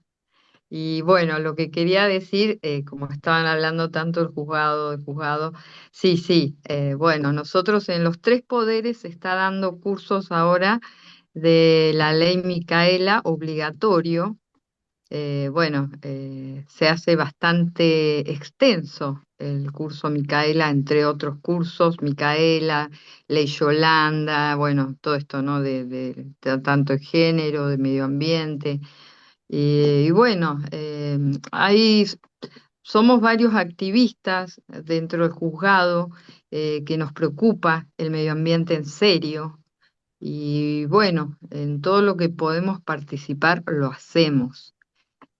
Ahora yo justo este verano, como también tengo el hobby de hacer trekking, hace más de 3 décadas, por eso es mi amor a la naturaleza. Mis padres me enseñaron, nací en la naturaleza, haciendo campamentos desde que tenía 1 año, entonces yo amo y soy consciente con el reciclado, las 3 Rs, el reutilizar. Y bueno, y en eso también ahora estoy en un caso que, bueno, empecé a averiguar por un tema de que en un privado justamente, en un predio privado, eh, advertí como, no sé, es una cantidad de cubiertas, neumáticos desperdigados por todo el terreno. Entonces, bueno, saqué fotos, lo presenté en la municipalidad de Ushuaia. Desgraciadamente, bueno, ahora tengo que reiterar la nota por mesa de entrada porque no he tenido respuesta alguna y después veré cómo se sigue.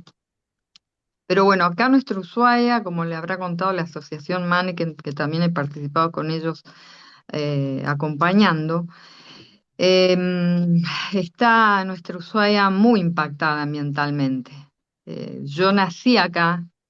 Tengo más de 5 décadas en esta ciudad que tanto amo.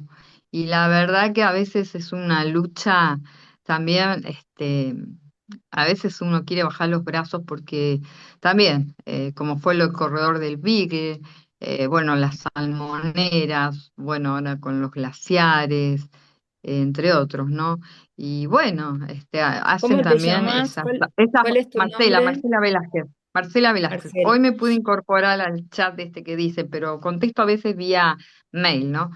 Bueno, Em, Marcela, sabes que dos cosas. Primero, sí, el proyecto supone que vamos a estar, en principio, tenemos que ver los detalles con Manneken yendo a Ushuaia, yendo a Tierra del Fuego en septiembre. sí, Nuestra idea es hacer estos cursos, estas charlas en mayo, junio, julio, pero después estamos pensando en ir a Misiones en agosto, en septiembre a Tierra del Fuego y vamos a estar en Córdoba en octubre, antes del Encuentro Plurinacional de Mujeres. Yo sé que con estas tres localizaciones geográficas no vamos a cubrir a todo el país, pero la idea es no solamente quedarnos con lo teórico de esta cuestión virtual, sino poder bajar a territorio, interactuar ahí con los elementos de los casos concretos y armar jornada presencial más interactiva. Pero es fundamental en el espacio del Consejo de la Magistratura, digo el de Tierra del Fuego, pero vale para todos, eh, que incorpore, de la misma manera que los movimientos de derechos humanos logramos que incorporen la sensibilización en derechos humanos, la sensibilización de género, que también nos costó un montón, aunque ahora todos quieran desdibujarla, y lo mismo tienen que tener formación en temas ambientales, porque si no un juzgado contencioso administrativo, un juzgado federal inclusive, resuelven cuestiones sin tener en cuenta la Ley General del Ambiente, sin tener en cuenta los tratados en materia ambiental, etcétera, etcétera. Sobre todo, yo siento que hay una distancia en la capacitación muy grande.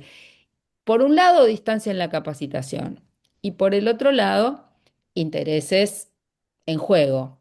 Entonces, cuando uno tiene determinada capacitación, es más difícil decir o hacerle decir a la ley lo que la ley no dice, pero bueno, no te voy a explicar a vos que estás en el Poder Judicial y a todas las abogadas que están acá, la capacidad que tienen nuestras instancias superiores también para decir lo uno o lo otro o lo contrario. Entonces, es complejo, es complejo.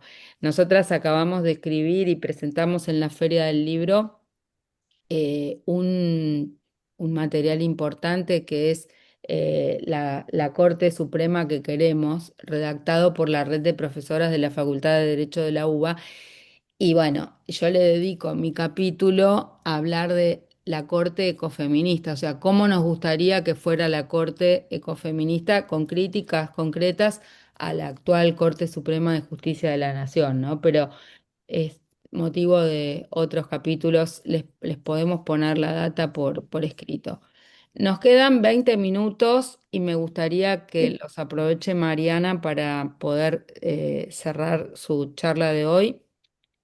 Bien, yo lo Sí, sí, último no, que nos va a quiero quedar decir, pendiente. disculpen, Sí, sí, sí, dale, dale. lo último que quiero decir, disculpen, yo me comprometo a hablar con el juez en el que estoy yo, que es el doctor Federico Calvete, es un juzgado multifuero. Que por ahí si vienen en septiembre también se pueda coordinar alguna capacitación. Somos muy abiertos a las capacitaciones. Así que bueno, no, tenemos tiempo, ahora justo él está de licencia, ¿no? En estos momentos, pero cuando venga yo lo voy a poner al tanto porque para mí es un tema muy importante y trascendente para toda la humanidad en estos Nos va, momentos. Tenemos que cuidar desde nuestro espacio, ¿no?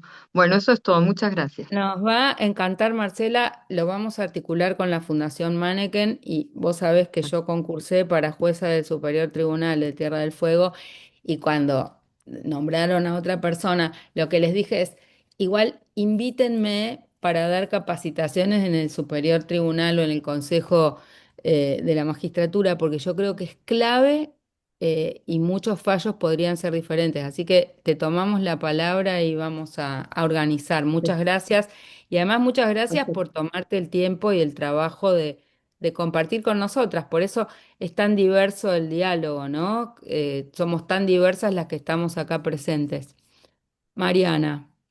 Bueno, nos queda entonces seguir charlando un poquito de los comités. Cualquier cosa, si retomamos el lunes que viene, si es que nos quedamos cortas con el tiempo, yo creo que sí, vamos a tener que retomar algún tema, pero sigamos charlando con los comités. Entonces, habíamos charlado un poquito acerca del comité de ESCA. Ahora, María José lo había referido, vamos a hablar un poco del comité CEDAW. El comité CEDAW es el órgano, el tratado del tratado, la Convención sobre la eliminación de todas las formas de discriminación contra la mujer, la CEDAW, es el Tratado Internacional de Derechos Humanos que tenemos más completo en materia de igualdad de género. Y ahí sí, ya el comité de la CEDAW ha tenido un gran desarrollo, que podemos, yo ahí el material que van a recibir, van a tener como primera recomendación general citada la número 34, que es la de derechos de las mujeres rurales. ¿Qué es lo particular de esta recomendación general? Aborda de manera bastante específica la situación de las mujeres rurales, reconociendo que la degradación ambiental va a afectar de manera desproporcionada a las mujeres que viven en zonas rurales y va a establecer además obligaciones concretas para los estados en materia de acceso a los bienes comunes, a los recursos, a la tierra y participación en las decisiones ambientales. Esa ténganla en cuenta. Luego en el material van a tener los puntos más importantes que va abordando esta recomendación. Yo avanzo un poquito como para ir dejándoles estos datos. Van a tener también la recomendación general número 37 del mismo comité, que abarca todo lo referido a las dimensiones de género del cambio climático. Eh, ¿A qué va a hacer referencia? Al reconocimiento de que el cambio climático es un fenómeno neutral en términos de géneros, pero sus impactos sí se distribuyen de manera desigual y afectan más intensamente a las mujeres, especialmente a las mujeres rurales e indígenas en situación de pobreza. También van a tener ahí los puntos más importantes que aborda esta recomendación. Después, para tener en cuenta digamos, la relación entre la CEDAW y la violencia contra las propias defensoras ambientales, digamos, no cuenta todavía la CEDAW con una recomendación general que sea exclusivamente dedicada a las mujeres defensoras de derechos ambientales. Lo que ha hecho es ir mencionando esta problemática en algunas de sus comunicaciones individuales o en sus observaciones generales a los estados. Ha señalado el comité que la violencia contra las mujeres que defienden el ambiente y el territorio es una forma específica de violencia de género que los estados tienen la obligación de prevenir, sancionar, investigar. Estos actos de violencia contra las mujeres, que comprenden muchas veces amenaza, agresión física, hasta violencia sexual, criminalización, tienen una dimensión de género porque no buscan silenciarlas solamente como activistas, como militantes, sino también castigarlas por transgredir los roles de género esperados en sus comunidades. Entonces ahí se configura como muy bien por parte del comité CEDAW este análisis en relación al género. También van a tener ahí ciertas recomendaciones o ciertas conclusiones que lleva adelante el comité. Eso en relación entonces, comité DESCA, comité CEDAW y el primero que habíamos mencionado es el comité de derechos humanos que aplica el Pacto de Civiles y Políticos. Yo les mandé ahí por el chat de acá del Zoom, pero también va a ir por mail y por WhatsApp, una ficha que lo que hace es ya hablar no de los comités, sino de las relatorías. ¿Se acuerdan que habíamos mencionado estas relatorías al inicio? Son los procedimientos especiales, lo que busca este tipo de procedimientos va a ser investigar, elaborar informes temáticos, realizar visitas a los estados, enviar comunicaciones a los estados, recibir información de personas, comunidades, organizaciones de la sociedad civil. Como yo les comentaba ahí, analizamos tres en profundidad que van a ser la Relatoría Especial sobre el Derecho Humano al Medio Ambiente, al ambiente limpio, saludable, sostenible. Va a ir cada una de estas fichas con el sitio oficial para que ustedes lo puedan consultar y el contacto, el correo, para que también se puedan contactar. Esta relatoría se crea en 2012 en virtud de mandato del Consejo de Derechos Humanos. ¿Para qué fue creada esta relatoría? La idea es que este relator o relatora especial pueda examinar las obligaciones en materia de derechos humanos vinculadas con el disfrute del ambiente sano, seguro, limpio, saludable y sostenible, que también pueda promover buenas prácticas en el uso de los derechos humanos en la formulación de políticas ambientales, que pueda definir los obstáculos para el reconocimiento y la aplicación de este derecho, que pueda realizar visitas a los estados y también responder a violaciones de derechos humanos, ¿sí? Y finalmente elaborar informes temáticos anuales que le va a presentar al propio Consejo de Derechos Humanos y a la Asamblea, ¿sí? Bueno, va con todos los datos de contacto, ahí lo van a tener en las fichas. Después, le quiero poner un poquito de velocidad, sí, por lo menos llegamos a ver lo que es ONU. Después van a tener la Relatoría Especial sobre la situación de los defensores y defensoras de derechos humanos, del año 2000, creada esta relatoría.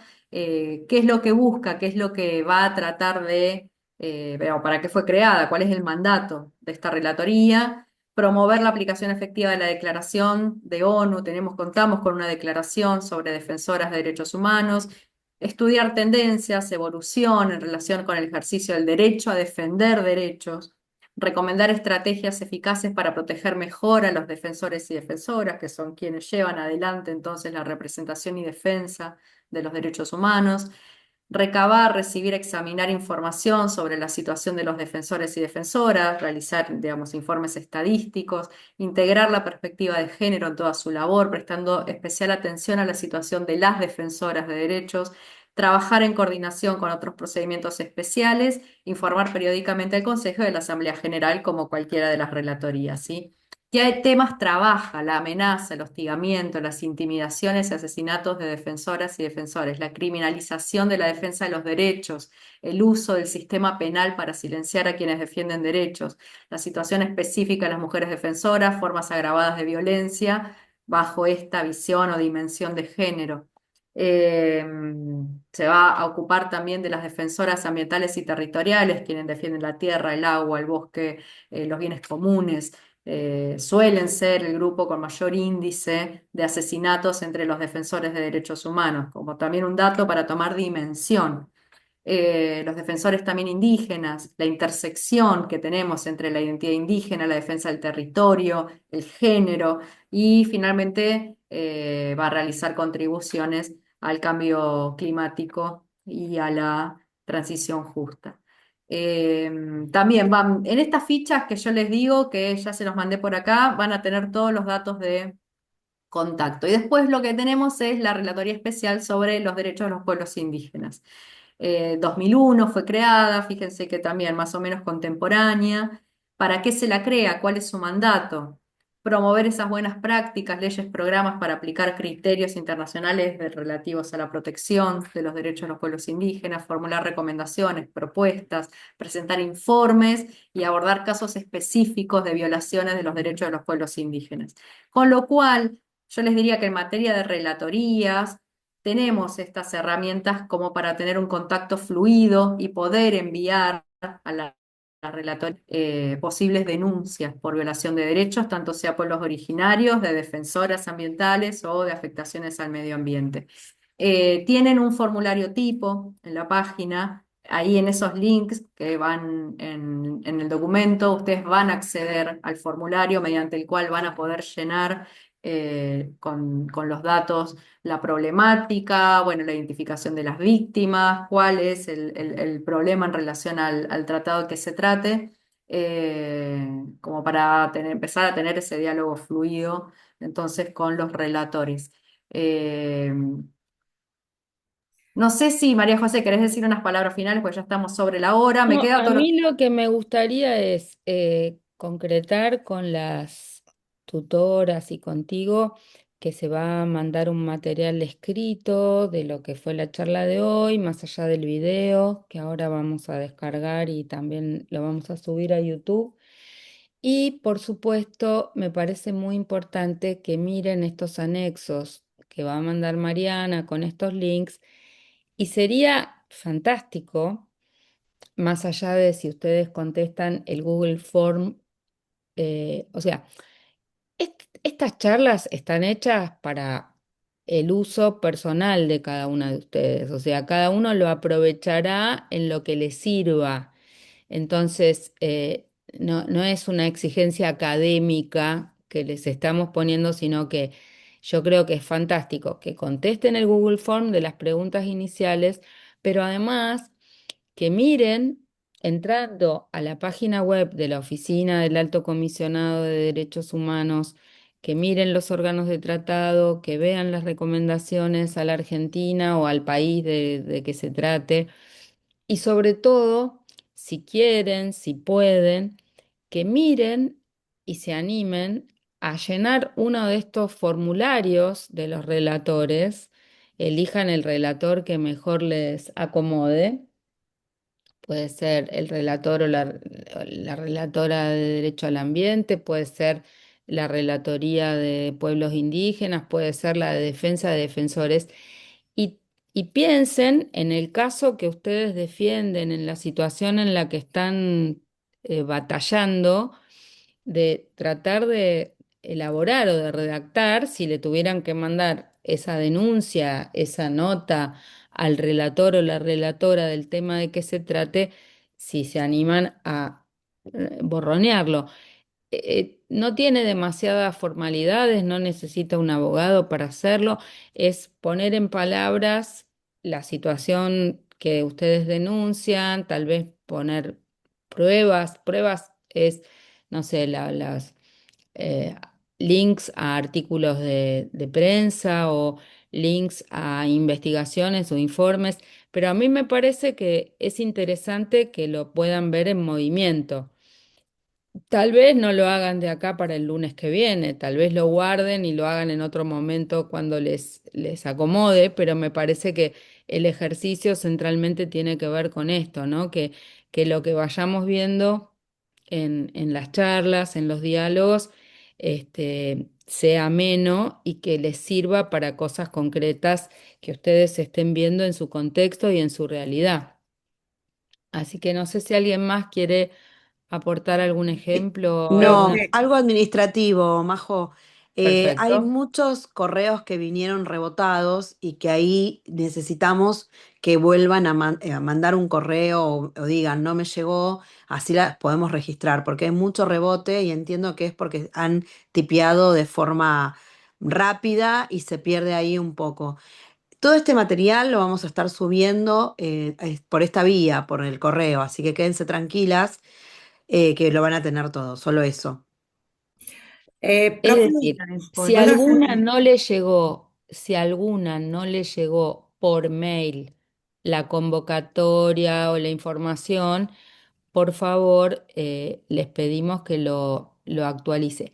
El tema es así, hay 244 inscriptas. Mucho me temo que justamente las que están teniendo un problema con el mail sean las que no están entrando, porque acá siempre fuimos 74 la clase pasada y 74 hoy en las charlas, así que debe haber gente que no está pudiendo entrar. No sé cómo contactarnos con Elias. ¿Puedo hacerle una pregunta, profe Mariana? Sí. Sí. Usted habló de la CEDAW y Belén do Pará también no va ahí. Pasa que Belém do Pará es del ámbito interamericano. Eso lo Claro. vamos a mencionar cuando hablemos del sistema interamericano que nos quedó pendiente. Ah, listo, listo, listo. Lo que Porque, estábamos charlando es más del ámbito ONU. Estamos hablando del global, vamos a profundizar en el diálogo que viene, Comisión Interamericana, Corte Interamericana y los tratados que son de la órbita regional, sobre todo el Pacto de San José de Costa Rica, el Protocolo de San Salvador, la Convención de Belén do Pará y el Acuerdo de Escazú, que es como nuestra estrella para la defensa de los derechos eh, de los defensores y defensoras, el derecho a la información y el derecho al acceso a la justicia, ¿no? Yo creo que nos queda corto todo, pero bueno, vamos a tratar de hacerlo lo más rápido posible y sobre todo de darles los materiales o los links. Igual vamos a tener en los dos módulos que vienen, vamos a entrar en derechos indígenas, pero también como Paula Alvarado Mamani también es experta en derecho al ambiente, vamos a poder jugar con hablar de derechos de pueblos originarios y derecho ambiental. Después en ecofeminismo también volveremos. Y después vamos a tratar de que vengan las expertas directamente. O sea, vamos a tratar de que venga la relatora de cambio climático, la relatora de ambiente, las representantes del público en Escazú. Entonces así tenemos un diálogo más rápido con las protagonistas directas de lo que estamos contando, así las ven en carne y hueso. Cortito, como para que tengan en cuenta la información que les va a ir por correo o también por WhatsApp. No sé ahí Noé y Lilén cómo eso lo sistematizan, si va todo por correo o usan las dos vías. Van a tener entonces, en relación a lo que vimos hoy, estas fichas donde tienen todos los datos de los relatores, como para que puedan ya entablar comunicación o ir pispeando el formulario de denuncia, etcétera.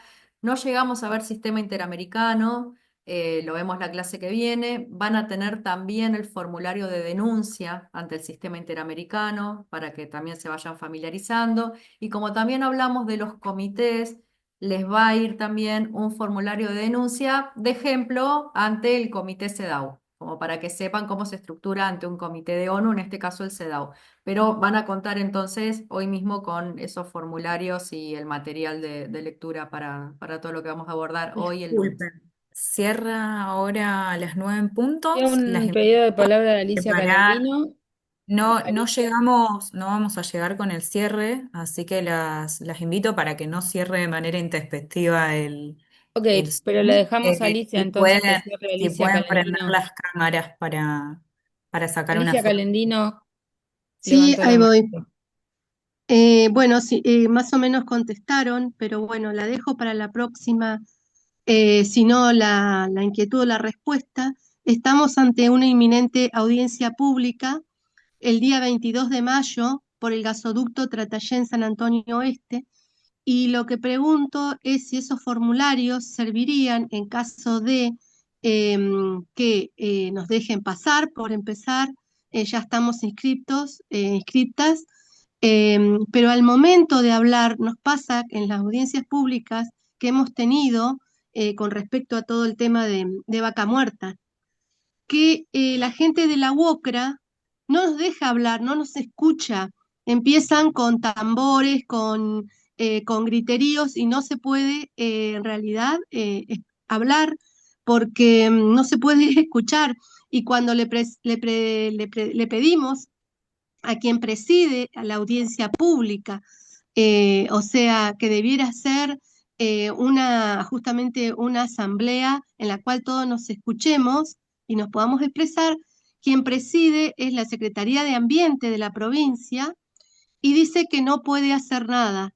O sea, cada vez que comenzamos a hablar, quienes nos oponemos a los proyectos extractivistas, el ruido es tan intenso que no se puede escuchar. Entonces, yo lo que dejo preguntado para la próxima es qué clase o sea, esa violencia que se ejerce adentro de las audiencias públicas, si la relatoría me serviría para defenderme acerca de esto, porque ya es como la tercera, cuarta que participás, que estudiamos, que proponemos el tema y cuando vamos a hablar los que nos oponemos a los proyectos extractivistas, eh, no podemos ser escuchados. ¿Se A entendió? ver, por supuesto que se puede mandar la nota a las relatorías por todos estos temas, pero lo más inmediato va a ser que seguramente ustedes tienen que documentar, filmar esta situación que quede registrada, eh, presentar una nota por escrito a quien preside la audiencia para que por escrito les conteste que no pueden hacer nada, porque obviamente la presidencia de una audiencia tiene capacidad para desalojar la sala, para hacer salir a los que hacen ruido, o sea, te das cuenta que eso es una mentira, que no pueden hacerlos silenciar a los tipos que... La audiencia tiene que ser un espacio de escucha de la persona que está hablando, así que eso, primera situación. Pero eso va a servir en primer lugar, seguramente ustedes van a presentar un amparo por las restricciones de la audiencia y en el primer lugar donde te va a servir es en ese amparo donde vas a plantear que no permitieron que hablara gente que no fuera de Río Negro, que no dejaron hablar a los que hablan en contra, bueno, todos los puntos. Primera instancia siempre es el amparo o el proceso interno.